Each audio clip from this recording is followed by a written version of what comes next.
তাকে সাক্ষী রেখে কেবলা দিতে হয়ে বলছে। একজন শিক্ষককে বের করার কল্পনা আমি করিনি, স্বপ্ন আমি দেখি নাই, এরকম ঘটনা হয় নাই। এমন যদি কল্পনা করে থাকে এখন বাসায় যাওয়ার আগে আসমানে গজব আমাকে ধ্বংস করে দেখ, ধ্বংস করে দেখ, ধ্বংস করে দেখ। এটা একটা প্রতারণা, এটা একটা মিথ্যা। আমি জানি আমার মিথ্যাদার, আমার মিথ্যাদার উদ্ঘাটন হবে না। আমি জানি কমিটি পারবে না, আশা করি তাও পারবে না। আসলে দৃশ্য কামিয়াব হয়ে গেছে আমি নাই, কিন্তু এটা মিথ্যা। এই মিথ্যার উপরে আমি কোন ওস্তাদকে বহিষ্কার করার স্বপ্ন দেখি নাই, কল্পনাও দেখি নাই। আমি আমার কমিটিকে বলবো, আমি আমার এলাকাবাসীকে বলবো, আমার মতো কোন প্রিন্সিপাল যেন আর এভাবে বিদায় হইতে না হয়। সুতরাং এর রহস্য আপনারা বের করবেন, এর রহস্য আপনারা বের করবেন। পিছনে কিভাবে ফেরত গেল, কিভাবে যে হলো, এটা শুধু দাবি। আমার দাবি হলো শুধু তদন্তে, যদিও তদন্ত হবে কিনা আমি বিশ্বাস এই দেশে কিছু করা যায় না প্রভাবের কারণে।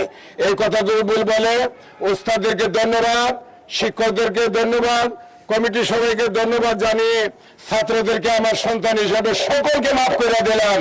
বিশেষ করে সকল ছাত্রকে মাফ করে দিলাম।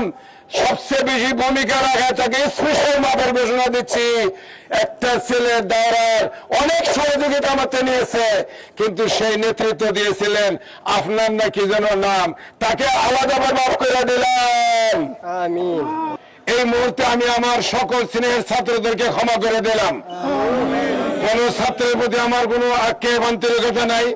তবে এতটুকু কথা, ছাত্র ভাইরা, আমার জন্য আন্দোলন করার প্রয়োজন ছিল না। বিনা আন্দোলনে আমি চলে যাচ্ছিলাম।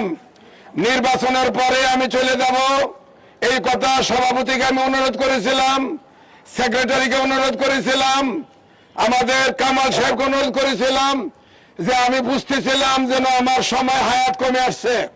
এই জন্য আমি ওনাদের কাছ থেকে চেয়েছিলাম একান্তভাবে, প্রতিষ্ঠানের স্বার্থে এবং এখন সিদ্ধান্তের কারণে আমি এতটুকু যেতে পারি না। আজকে যে অবস্থা হয়েছে, এই জন্য প্রতিষ্ঠানের জন্য তোমরা, আমিও ডাকতে পারি, তোমরা কারো কাজে ব্যবহার হও না, তোমরা আমাদের কোনো কাজে ব্যবহার হয় না। তোমাদেরকে আমি ব্যবহারও করতে পারি, কিন্তু সময় মতো তোমার বিপদের সময় আমি নাও থাকতে পারি।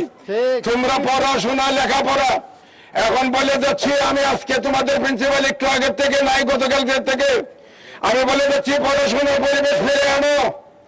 দেখো কমিউনিটি দেশি এবং বিদেশি চক্রদের কাজ করছে। দেশি এবং বিদেশিরা আমাদের সরলে থেকে কাজে লাগাচ্ছে।